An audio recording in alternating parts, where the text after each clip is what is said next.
to keep it moving. I am going to introduce you to Mr.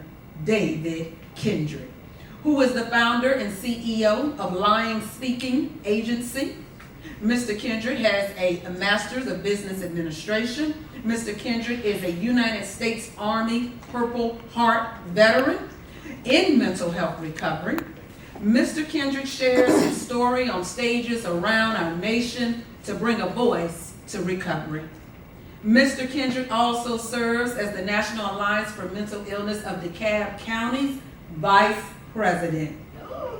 And he is also a mental health advocate and a mental health millionaire. And that is a term that I learned from him.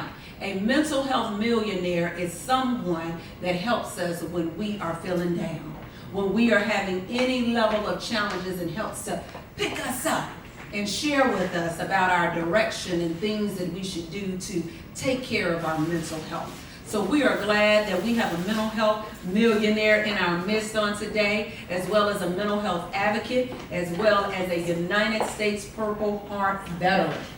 And Mr. Kendrick is going to share with us today as it relates to veteran peer specialist support. He's also going to speak to us about some community resources that are available for our African American United States males. And he is going to share with us a little bit about his story. So the title of his presentation is When We Serve. Come on down, Mr. Kendrick. Mr.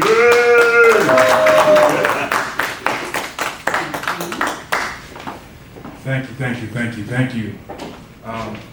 Always a pleasure to get in front of an audience and tell my story here. One thing that I loved about the other presenter today, there are a lot of military veterans here. That's right. And one thing about the military, they're going to instill some character traits in you that are going to stay with you throughout your entire life. Now, we have some infantry here earlier, we had some Air Force here earlier. Now, in the military, we say nothing in the world is free except to be in the cavalry. I served as a cavalry scout, 19 Delta. Famous MOS amongst African Americans. If you ever heard of the Buffalo Soldiers, they're one of the first groups of African Americans that were able to serve in the military. And I'm proud to be a 19 Delta and be a part of that lineage of African American veterans that served on the front lines and fought for the country. I'm originally from Rochester, New York, and I joined the Army in 2005, and we deployed in 2006, to Iraq. And in 2007, I was shot in both legs by a sniper, 20 years old. And my military career, shortly after that, it came to an end. And I moved back to Rochester, and all of those character traits, they stayed with me. But here I was, 20 years old, back in Rochester, and all those accomplishments that Dr. Izzy so eloquently displayed or told about me, when I moved back to Rochester, the response was, "You don't care. You just another black man here." And so I suffered a lot with my mental health because I also lost friends, a lot of friends, during my deployment as well. So here I was, 23 years old, and the military was my way out of Rochester, and I'm right back there. Didn't know exactly what I wanted to do with my life. So I drank, I knew where to get high, I knew where to get drunk, but I didn't know where to get the help that I needed. And so one day I decided, hey, if I can't get the help, then there is no help, and tried to end my life. And luckily I was unsuccessful, and the first face that I saw was my mother. And I said, I can't do this to my mom, I can't do this to myself. I need to get some help. I see that the mothers in our families are usually the backbone, the rock, the grandmothers. You know, we used to call them Big Mama back in the day. Come on, sir. Big Mama back in the day. And see, my mom, and it reminds me of a song, because in the African American community back in the day, this is where we came for help. Right. There were no doctors. And there's a song, Bishop, and it goes, "Come on in the room. Come on in the room." Now wait, now watch y'all put it all together. Watch how I put it all together. See, because we had nowhere to go. We couldn't afford anywhere to go. Nobody gave us those resources. Right. Jesus is my doctor. We came to the church to get the help that we need. And like the presentation, a few presentations before me, just like diet and exercise, mental health recovery is spiritual as well as physical.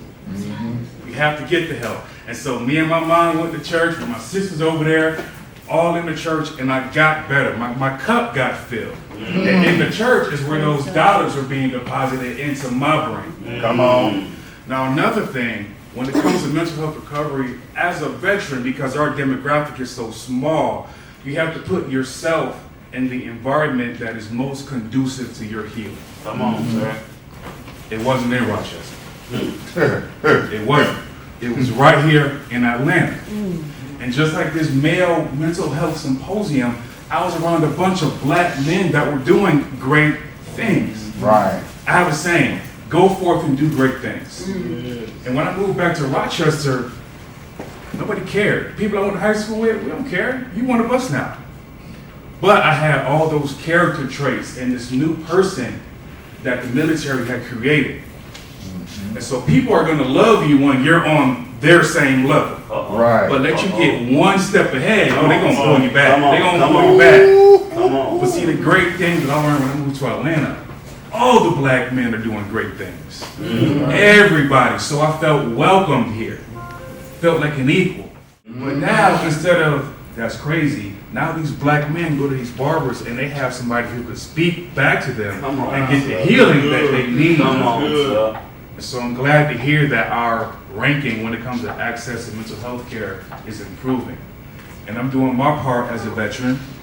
NAMI has a program called NAMI Homefront to help family members and caregivers of veterans who come back from the war or come off active duty.